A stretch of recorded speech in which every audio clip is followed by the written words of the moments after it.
বিসমিল্লাহির রহমানির রহিম। আসসালামু আলাইকুম ওয়ারহমতুল্লাহি ওয়াবারাকাতুহু।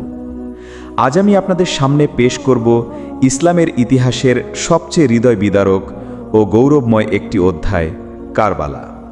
এই ঘটনাটি শুধু রক্ত বেদনার নয়, বরং এটি সত্য, ইনসাফ, ত্যাগ ও ঈমানের এক জ্বলন্ত আলোকবর্তিকা। মুহররম মাস সম্মানিত একটি মাস। মুহররম মাস ইসলামী বর্ষপঞ্জির প্রথম মাস। এটি আল্লাহর পক্ষ থেকে পবিত্র বলে গণ্য এবং এই মাসে অনেক ঐতিহাসিক ঘটনা ঘটেছে।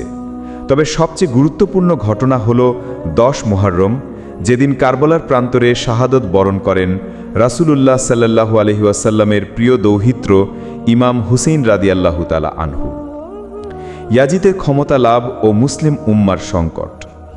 হযরত মুয়াবিয়া রাদিয়াল্লাহু তাআলা আনহুর ইন্তেকালের পর তার ছেলে ইয়াজিদ ক্ষমতা গ্রহণ করে। ইয়াজিদ ইসলামী শাসনের মূল নীতি থেকে অনেক দূরে ছিল। সে অন্যায়, বিলাসিতা এবং ইসলামের মৌলিক আদর্শকে উপেক্ষা করত। তখন সে হযরত হুসেইন রাদিয়াল্লাহু তাআলা আনহুকে বাইয়াত বা নেতৃত্ব স্বীকার করতে বলে।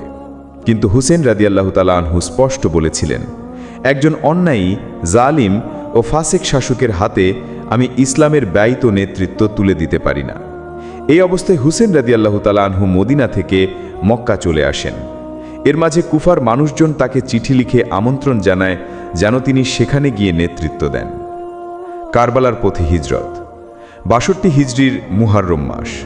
হুসেইন পরিবারের সদস্য ও সাহাবীদের নিয়ে কুফার পথে যাত্রা শুরু করেন। তিনি মোট প্রায় ৭২ জন সহচর নারী ও শিশু নিয়ে রওনা হন। কুফার পথে পৌঁছার আগেই তাকে ইরাকের মরুভূমি কারবালায় আটকে দেয় ইয়াজিদের সেনাপতি উবাইদুল্লাহ ইবনে জিয়াদ। সেনাপতি উমের ইবনে সাদ নির্দেশ দেয়, হুসেইন ও তার দল যেন ফোরাত নদীর পানি না পায়। এভাবে শুরু হয় পানি বন্ধ করে দেওয়া, ক্ষুধা ও তৃষ্ণার ভয়াবহ যুদ্ধ। কারবালার 10ই মুহররম 61 হিজরি শুক্রবার। কারবালার প্রান্তর তখন রক্তে রঞ্জিত।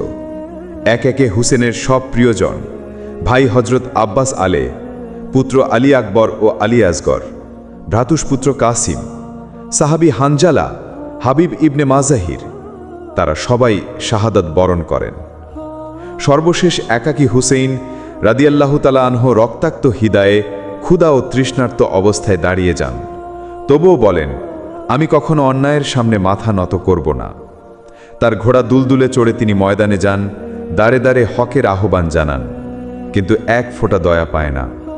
অবশেষে তাকেও নির্মমভাবে হত্যা করা হয়। 6 মাসের শিশু আলী আসগরের শাহাদাত। হুসেইন রাদিয়াল্লাহু তাআলা আনহু তার 6 মাসের সন্তান আলী আসগরকে নিয়ে ফোরাত নদীর দিকে তাকিয়ে বললেন, হে জালিম সৈন্যরা, আমার এই শিশুর তো কোনো অপরাধ নেই, একটু পানি দাও।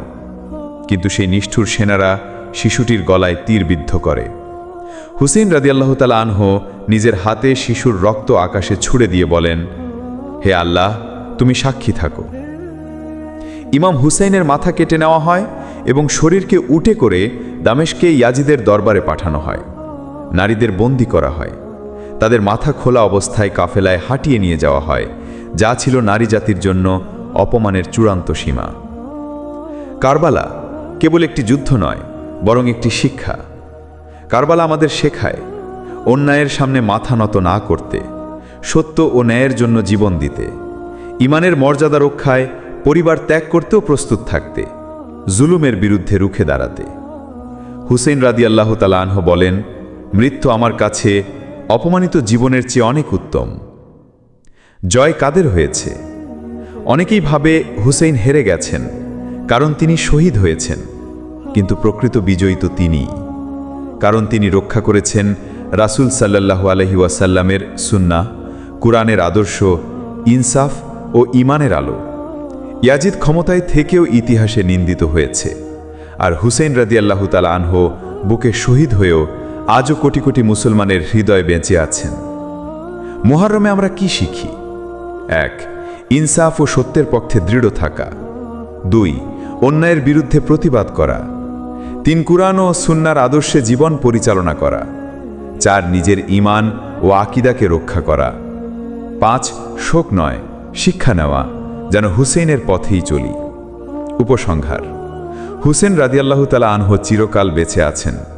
প্রিয় ভাই ও বোনেরা, কারবালা আমাদের শুধু কাঁদিয়ে যায় না, বরং জাগিয়ে তোলে। আমাদের বুকের ভেতরে এক আগুন জ্বালিয়ে দেয়, যেন অন্যায়ের বিরুদ্ধে আমরা মাথা তুলে দাঁড়াই। আসুন আমরা সবাই মিলে এই মুহররমে প্রতিজ্ঞা করি, আমরা হুসেইনের পথেই চলব, আমরা সত্য ও ইনসাফের পক্ষে থাকব, আমরা আমাদের ঈমান ও ইসলামকে রক্ষা করব। ইয়াহা হুসেইন, তুমি কাঁদাও, শেখাও, জাগাও। তুমি শুধু শহীদ নও, তুমি এক বিপ্লব যে চিরকাল থাকবে হৃদয়ের কারবালায়। শেষ কথা, এই ছিল কারবালার সঠিক ইতিহাস, একটি সত্যিকারের ইসলামিক কাহিনী যা 1400 বছর পরেও মানুষকে কাঁদায় এবং জাগিয়ে তোলে। হুসেইন রাদিয়াল্লাহু তাআলা আনহুর জীবন যেন প্রতিটি মুসলমানের জন্য বাতিঘর হয়ে থাকে।